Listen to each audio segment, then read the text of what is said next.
আসসালামু আলাইকুম। দুধ, চিনি, ময়দা ছাড়াও কেকে অনেক কিছু লাগে। অনেকেই ভাবে যে দুধ, চিনি, ময়দা দিয়ে কেক বানান, তাতে এত কেন প্রাইস নেন?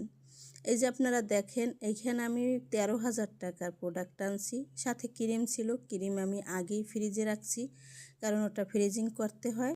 এই যে প্যাকেট, সব কিছু কাগজের ব্যাগ, প্যাকেট, আরও যা যা লাগে সব কিছুই ভাই অনেক প্রাইস। আগে যে প্রাইজে আনছি তার থেকে ডাবল প্রাইস প্রায়।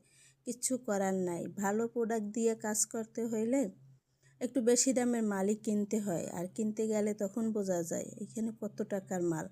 এগুলো কিন্তু কেকে যে আমরা কেক বানাই, ডিম, চিনি, ময়দা, আরও যা যা লাগে কিচ্ছু নাই, শুধু প্যাকেজিংয়ের খরচ এইগুলা বা ডেকোরেশনের জন্য যা যা লাগে। জন্মদিন, বিবাহবার্ষিকী বা যে কোনো অনুষ্ঠানের জন্য আমার কাছে কেক অর্ডার দিতে পারেন। আমার লোকেশন কাকচিড়া বাজার, ইসলাম ব্যাংকের সামনে। এবং আপনারা আমার রেস্টুরেন্টে এসেও কেকের সেলাইজ হিসেবে খেতে পারেন। প্রতি সেলাইজ বিক্রি করা হয় 100 টাকা করে। ধন্যবাদ সবাইকে, আসবেন সবাই।